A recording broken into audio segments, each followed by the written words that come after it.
নমস্কার, একালের রান্নাঘরে সকলকে স্বাগত জানাই। আমি আজকে খুব সহজভাবে সুজির উত্তাপম বানিয়ে দেখাবো। এটি বানানো খুবই সহজ। এই উত্তাপম আপনারা নারকেলের চাটনি, ধনেপাতার চাটনি, টমেটো সস এগুলো দিয়ে পরিবেশন করতে পারবেন। এটি খেতে এতটাই সুস্বাদু হয় যে শুধু মুখেও আপনারা খেতে পারবেন। তাহলে শুরু করা যাক আজকের রেসিপি সুজির উত্তাপম। রেসিপিটি ভালো লাগলে একটা লাইক করবেন আর আমার চ্যানেলটিকে সাবস্ক্রাইব করবেন। সুজির উত্তাপম করবার জন্য প্রথমে একটা মিক্সিং বোল নিয়ে নিয়েছি।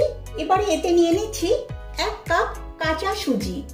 আমি 1 কাপ সুজি নিলাম, আপনারা অবশ্যই আপনাদের প্রয়োজন অনুযায়ী সুজি নিয়ে নেবেন। আর তার সঙ্গে দিচ্ছি 1 কাপ টক দই। যতটা পরিমাণ সুজি নেবেন তার সম পরিমাণ আপনারা দই নেবেন। সুজি আর টক দই ভালোভাবে মিশিয়ে নিচ্ছি।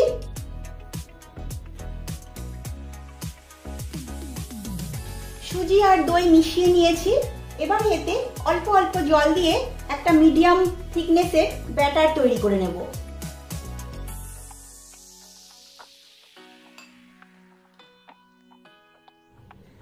ব্যাটার রেডি করে নিয়েছি। আর দেখুন ব্যাটারের কনসিস্টেন্সিটা একটু দেখে নিন। এইরকম মিডিয়াম থিকনেসের করতে হবে। খুব পাতলাও করা যাবে না, আবার খুব ঘনও করা যাবে না। এবারে এই ব্যাটারটাকে 15 মিনিটের জন্য রেস্টে রেখে দিচ্ছি।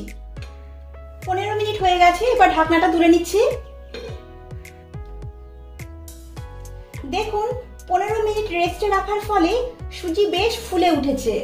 এবারে এতে দিচ্ছি স্বাদ মতো লবণ। এবার লবণ ভালোভাবে মিশিয়ে নিচ্ছি। ব্যাটার একদম রেডি হয়ে গেছে। এবারে আরেকটা মিক্সিং বোল নিয়ে নিয়েছি এবং এতে নিয়ে নিচ্ছি একটা বড় সাইজের কুচনো পেঁয়াজ, নিচ্ছি একটা বড় সাইজের কুচনো টমেটো, কুচনো ক্যাপসিকাম, কুচনো কাঁচা লঙ্কা। ঝালের পরিমাণটা আমি বলছি না, আপনারা আপনাদের পছন্দ অনুযায়ী ঝাল দিয়ে দেবেন।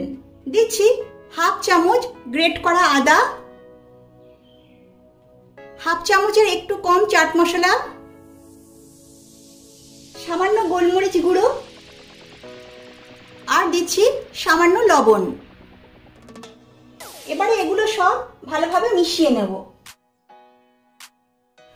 বন্ধুরা, আমি এখানে যা যা সবজি নিয়েছি সেই সবজি ছাড়াও আপনারা এতে গাজর, বিনস এগুলো অ্যাড করতে পারেন। সবজি রেডি হয়ে গেছে। এবারে যাচ্ছি নেক্সট স্টেপে। এদিকে গ্যাসে একটা ফ্রাইং প্যান বসিয়ে দিয়েছি। প্যানটা ভালোভাবে গরম হয়ে গেছে। এবারে এতে সামান্য সাদা তেল দিচ্ছি। তেল চারিদিকে ব্রাশ করে দিচ্ছি। এখন যে সুজির ব্যাটার আমি রেডি করে রেখেছি সেখান থেকে 1 হাতা ব্যাটার আমি এতে দিয়ে দিচ্ছি। এই সময় গ্যাসের ফ্লেম কিন্তু একদম লো করা আছে। এবারে একটু হালকা ছড়িয়ে দিচ্ছি।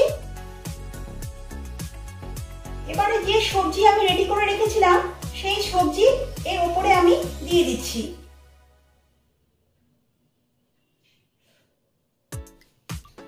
সবজিগুলো একটু চেপে চেপে দিচ্ছি যাতে ব্যাটারে ভালোভাবে গেঁথে যায়। এর চারদিকে একটু সাদা তেল দিয়ে দিচ্ছি। এবারে 1 মিনিটের জন্য গ্যাসের ফ্লেম লো করে আমি ঢাকা চাপা দিচ্ছি। 1 মিনিট হয়ে গেছে, ঢাকনাটা এবার তুলে নিচ্ছি। এবারে এটাকে উল্টে দিচ্ছি। অপর পিঠটাও কিছুক্ষণ ভেজে নেব। অপর পিঠ ভাজা হয়ে গেছে, এবার আবারও উল্টে দিচ্ছি। এটি হয়ে গেছে, এবার এটি তুলে নিচ্ছি। এবারে বাচ্চাদের জন্য যদি আপনারা বানাতে চান তাহলে চিজ দিয়ে বানিয়ে নিতে পারেন, তাহলে বাচ্চারা খুব মজা করে খাবে। এখন আমি একটা চিজ দিয়ে বানিয়ে দেখাচ্ছি। একই রকম ভাবে এই উত্তাপমটাও আমি করে দেখাচ্ছি। ওপরে সবজি দিয়ে দিচ্ছি। সবজিটা একটু চেপে চেপে দিচ্ছি। চারদিকে তেল দিয়ে দিচ্ছি। 1 মিনিটের জন্য ঢাকা চাপা দিচ্ছি। 1 মিনিট হয়ে গেছে, ঢাকনা তুলে নিচ্ছি। বন্ধুরা, এবারে এতে দিয়ে দিচ্ছি। আমার কাছে স্লাইস চিজ ছিল, এই চিজটাকে আমি ছোট ছোট টুকরো করে এতে দিয়ে দিচ্ছি। আপনাদের কাছে যদি মজরেলা চিজ থাকে তাহলে সেই চিজটাকে আপনারা গ্রেট করে এতে দিয়ে দিতে পারবেন।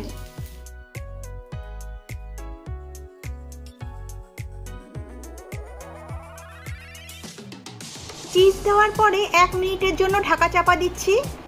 এবারে ঢাকনা তুলে নিচ্ছি। দেখুন এটিও রেডি হয়ে গেছে। এবার এটি তুলে নিচ্ছি। বাচ্চাদের এইভাবে চিজ দিয়ে তৈরি করে দেবেন, তাতে ওরা তৃপ্তি করে খেয়ে নেবে। এইভাবে আপনারা সুজির উত্তাপম ঘরে বানিয়ে খান। আশা করি সকলেরই ভীষণ ভালো লাগবে। ভালো লাগলে লাইক, শেয়ার ও কমেন্ট করবেন আর আমার চ্যানেলটিকে সাবস্ক্রাইব করবেন। আজ এখানেই শেষ করছি। আবার ফিরে আসব অন্য কোনো রেসিপি নিয়ে। সকলে সুস্থ থাকবেন, ভালো থাকবেন। নমস্কার।